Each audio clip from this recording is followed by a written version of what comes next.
UPSC 2024 के अंतिम परिणाम जारी हो चुके हैं। ऐसे में बरेली की कल्पना रावत ने यूपीएससी में क्षेत्रवीं रैंक हासिल कर बरेली का नाम रोशन किया है। आपको बता दें, कल्पना रावत आईएएस सूर्य प्रताप सिंह की पत्नी है, जो इस समय बिहार के एसडीएम के पद पर तैनात हैं। परिणाम जारी होने के बाद कल्पना रावत आज बिहार से अपनी ससुराल बरेली पहुंची, तो इस मौके पर ढोल नगाड़े और फूल मालाओं से परिजनों ने बहू का स्वागत किया और मिठाई खिलाकर बधाई दी। आपको बता दें, यूपीएससी में सफलता की जानकारी होने पर घर पर भारी भीड़ जुट गई और घर में खुशी का माहौल हो गया। कल्पना रावत ने मीडिया से बात करते हुए बताया, उन्होंने ये मुकाम अपने चौथे प्रयास में हासिल किया है। उन्होंने बिना किसी कोचिंग के तैयारी की, सोशल मीडिया से दूरी बनाकर यूट्यूब और टेलीग्राम जैसे ऑनलाइन माध्यमों से स्टडी मटेरियल लिया और लगातार पढ़ाई में जुटी रहीं। उनकी मेहनत और धैर्य ने उन्हें ये सफलता दिलाई है। ये सफलता का श्रेय उनके आईएएस पति सूर्य प्रताप सिंह को देती है। उनकी शादी 6 दिसंबर 2024 को आईएएस सूर्य प्रताप सिंह से हुई। शादी के बाद उन्होंने अपने सपनों को जिंदा रखा, पढ़ाई जारी रखी, पति हर कदम पर उनका साथ दिया। ससुराल वालों ने भी पढ़ाई के लिए पूरा सहयोग किया। वहीं कल्पना रावत ने आईएएस पति सूर्य प्रताप सिंह ने बताया, महिला शक्ति किसी से कम नहीं, इसी कारण है कि उनकी पत्नी यूपीएससी में क्षेत्रवीं रैंक हासिल की है, उनका और परिवार का नाम रोशन किया है। वहीं कल्पना रावत ने ससुर बाबूराम गंगवार ने अपने बेटे और बहू को बधाई देते हुए कहा, आईएएस बनकर उनके परिवार का नाम रोशन किया है, इसके पीछे कठिन परिश्रम से ये सफलता हासिल की है। मेरी रैंक 76 आई है यूपीएससी सीएससी 2024 में। और जो मेरी ये तैयारी थी, ये काफ़ी लंबी रही है। 2020 से मैंने शुरू किया था। काफ़ी फेलियर्स भी देखने को मिले, लेकिन फाइनली ये सक्सेस अचीव हुई है। और इस तैयारी के लिए आपको 3 स्टेजेस की तैयारी करनी पड़ती है, वो भी एक साथ। बहुत ज़्यादा सिलेबस होता है, लेकिन जब आप इंटीग्रेटेड तैयारी करते हो तो सब आसान हो जाता है। तो इसी तरह हमने प्री, मेंस और इंटरव्यू की इंटीग्रेटेड तैयारी करी, डेली न्यूज़पेपर पढ़ा और ये सक्सेस हासिल हुई। कौन से स्टेप में आपकी ये सफलता मिली है? इससे कितनी बार आप कोशिश कर चुके हैं?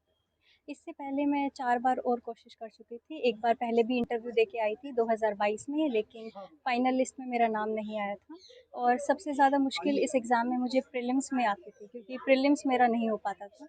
और अब फाइनली प्रीलिम्स भी हुआ, मेंस भी और इंटरव्यू भी।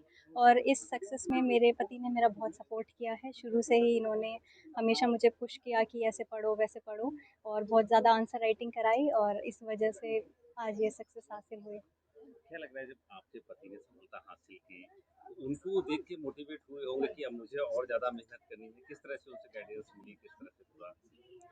सर देखिए, अभी जैसे शादी के बाद मैं इनको काम करता देखती हूँ, जैसे ये एज ए एसडीएम काम करते हैं, तो उससे मुझे बहुत मोटिवेशन मिलता है कि हाँ, आगे जाके मुझे भी एक दिन देश की सेवा करने का अवसर मिलेगा। और उस मोटिवेशन के बाद और पढ़ाई करने का दिल करता है। तो हाँ, मेरे पति के सहयोग की वजह से आज मैं यहाँ तक पहुँच पाई हूँ। सेल्फ स्टडी की थी या कोचिंग लाई थी? किस तरह से आप तैयारी की थी?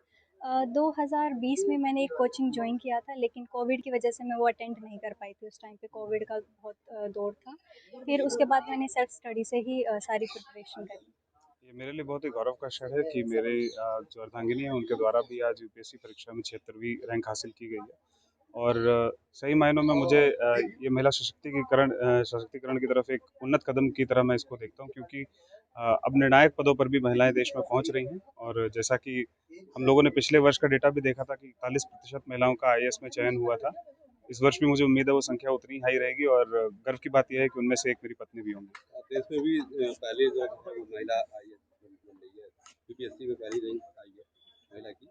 नहीं, देश में तो पहले कई महिलाओं का चयन अभी इस बार हाँ, इस बार भी देश में इनफैक्ट 5 में से 3 जो है महिलाएं हैं, जो कि बहुत ही गर्व का विषय है पूरे देश के लिए। ये ईश्वर की और हमारे बाबा नीम करोड़ी जी की कृपा है। आनंद की अनुभूति हो रही है।